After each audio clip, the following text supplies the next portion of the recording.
జై జై శ్రీ మహాగణేష్ అండి. శ్రీ మాత్రే నమః. అందరికీ జై శ్రీరామ్ అండి.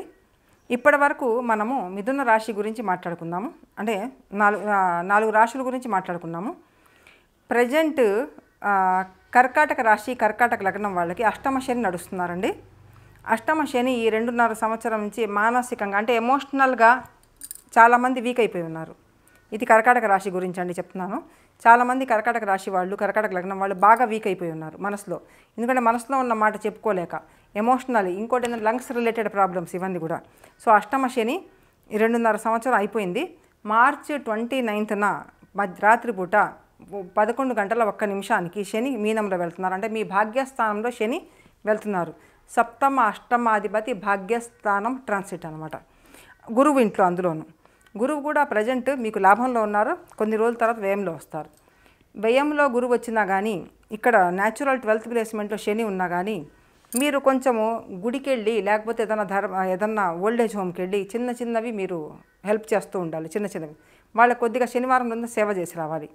అట్లీస్ట్ వాళ్ళ కాళ్ళకి దండమైన పెట్టుకొని రావాలి మీరు.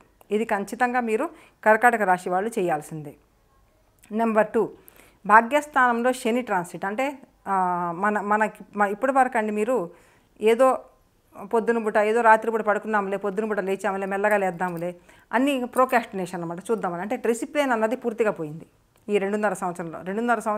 3 ఏళ్ల క్రితం ఉన్నటువంటి డిసిప్లిన్ లైఫ్ లేదు. ఇంకోటి లంగ్స్ రిలేటెడ్ ప్రాబ్లం, బాగా దగ్గు, జలుబు, ఇవన్నీ కూడా. ఎమోషనల్లీ ఇక్కడి నుంచి స్టెబిలిటీ లేదు మీకు. ఇప్పటి నుంచి అయినా మీరు స్టెబిలిటీ నేర్చుకోవాలండి. డిసిప్లిన్ లైఫ్ నేర్చుకోవాల్సిందే, ఖచ్చితంగా నేర్చుకుంటారు, తప్పదు. లేకపోతే ఆయన నేర్పించేస్తారు. సో ఈ విధంగా అనమాట. ఇంకోటండి, ఈ ట్రాన్సిట్తో పాటు ఇప్పుడైతే వ్యయంలో గురువు ఉన్నా కానీ పర్వాలేదు, కానీ నెక్స్ట్ ఇయర్ మాత్రం గురువు లగ్నంలో అనమాట. ఇంకా శనిని చూసుకుంటారు, భాగ్యస్థానం చూసుకుంటారు, ఇంకా భాగ్యవృద్ధి అనమాట. విదేశాలకు వెళ్ళాలనుకుంటున్నారు, చక్కగా వెళ్ళండి. హాయిగా ఆడుతూ పాడుతూ వెళ్ళండి. అక్కడ చదువుకుంటూ ఉద్యోగం చేసుకోండి, చదువుకుంటూ. అది కూడా అయితే కొద్దిగానండి కొంచెం ముస్లిం కంట్రీ వెళ్ళేటప్పుడు మీరు ఆలోచించుకోండి. కొండ ప్రాంతాల్లో ట్రెక్కింగ్కి వెళ్తారు కదండి, కొంతమంది కొండ ట్రెక్కింగ్ చేస్తారు.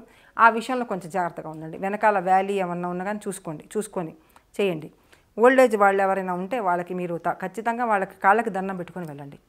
ఇంకోటి కర్కాటక రాశి వాళ్ళండి అంతా బాగుంది. కర్కాటక రాశి వాళ్ళకి అష్టమ శని దాటాక ఏమి ఇబ్బంది లేదు.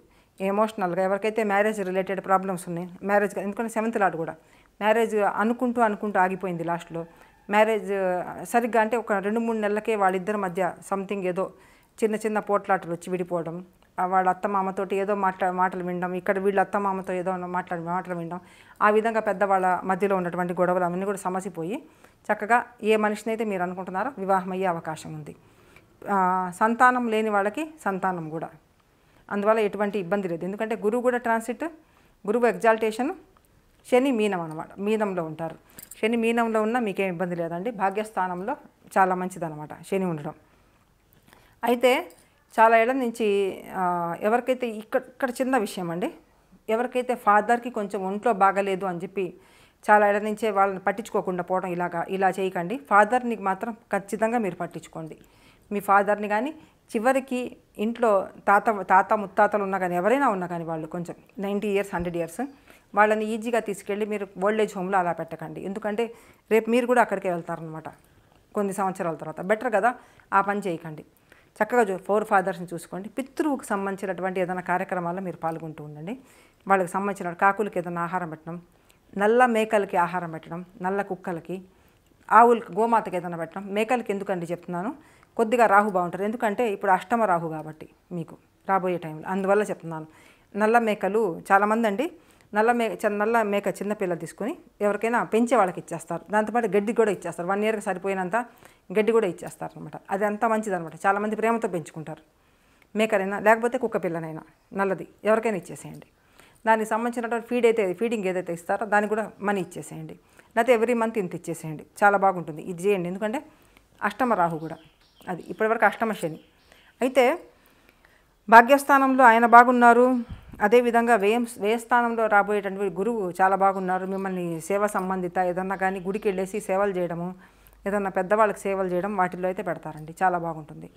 ఒకటండి, మీరు చేసుకోవాల్సిన మెయిన్ పరిహారం ఏంటంటే చాలామందికి అంటే ఇది స్టోన్స్ గురించి చెప్పాలంటే కొంచెం కొంతమందికి సెట్ అవుతుంది, కొంతమంది సెట్ కావటం లేదు.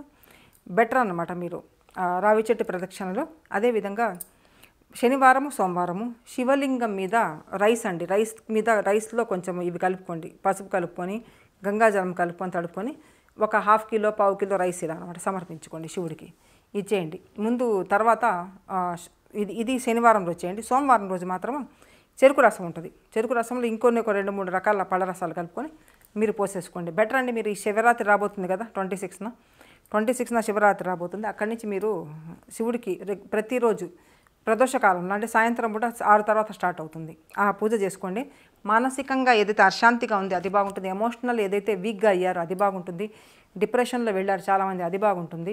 ఎంతోమంది చాలా అంటే ఓవర్ థింకింగ్లో వెళ్ళారు, అది బాగుంటుంది. అక్కడి నుంచి బ్యాలెన్స్ అవుతారు, మీరు ఒక లెవెల్లోకి వస్తారు. మీరు ఇది చేసుకొని చూడండి. శివుడికి సంబంధించిన ఖచ్చితంగా చేసుకోండి. శనివారం రోజు రైస్ అనమాట. రైస్లో మన బియ్యం ఉంటుంది. బియ్యంలో మీరు పసుపు కలుపుకోండి. పసుపు రోజు వాటర్ అయినా గంగాజలమైన కలుపుకొని తడిపి ఆ బియ్యాన్ని తీసుకెళ్ళి శివలింగానికి పోసుకేసుకోండి. అదేవిధంగా మందార పువ్వు వస్తుందండి. మందార పువ్వు మీరు ముద్ద మందారం ఏదైనా తీసుకోండి. ఎందుకంటే చాలామందికి మూలాధార చక్రం అన్నది మనకి టేలబోన్ దగ్గర ఉంటుంది, కింద పాడైపోయి ఉంటుంది. దాన్ని ఏం చేస్తారు మీరు, మందార పుష్పం తీసుకొని ఇలా చాలాసేపు దాన్ని చూసి శివలింగం మీద సమర్పించుకోండి. మందార పువ్వు మూలాధార చక్రము కలర్లో ఉంటుంది, ఆకృతి. దానికి 4 రెక్కలున్న మన మూలాధార చక్రానికి దీనికి ఎన్ని రెక్కలున్నా పర్వాలేదు. ముద్ద మందారమైనా పర్వాలేదు, రెక్క మందారమైనా ఖచ్చితంగా ఇది శివలింగానికి సమర్పించుకోండి. మీ ఇంట్లో ఉన్న శివలింగానికైనా సమర్పించుకోండి. కానీ శివరాత్రి రోజు నుంచి మాత్రం మీరు ఖచ్చితంగా ప్రతి సోమవారం శనివారము శివుడి పూజ చేయాల్సిందే. ఇంకా అంటే ఉన్నదానికంటే బాగుంటుంది. మీ తండ్రికి మీ ఫోర్ ఫాదర్స్ తాత ముత్తాతలు ఎవరైతే ఉంటారో వాళ్ళని బాగా తలుచుకోండి, పితృవులను తలుచుకోండి, చాలా బాగుంటుంది. పితృకు సంబంధించినటువంటి ఏమన్నా ఉన్నా కానీ మీరు అవి చేసుకోండి. రావి చెట్టు ప్రదక్షిణ చేయడము, కాకికి ఏదైనా ఆహారం పెట్టడము, ఇలా అనమాట. బెల్లం రొట్టెలు పెట్టడం, ఇది ఖచ్చితంగా చేసుకోండి. ఏళ్ళనాటి శని ప్రభావం చాలా ఏళ్ళ నుంచి ఉందండి అని చెప్పి అష్టమ శని ప్రభావము, సప్తమ శని ప్రభావము, మ్యారిటల్ లైఫ్లో ఎవరైతే భార్యాభర్తల డిస్టెన్స్ అంటే దూరంగా ఉన్నారో వాళ్ళు కలవబోతున్నారండి. అందువల్ల ఏమి ఇబ్బంది లేదు, మీకు చాలా బాగుంది. అందరికీ చాలా ధన్యవాదాలండి.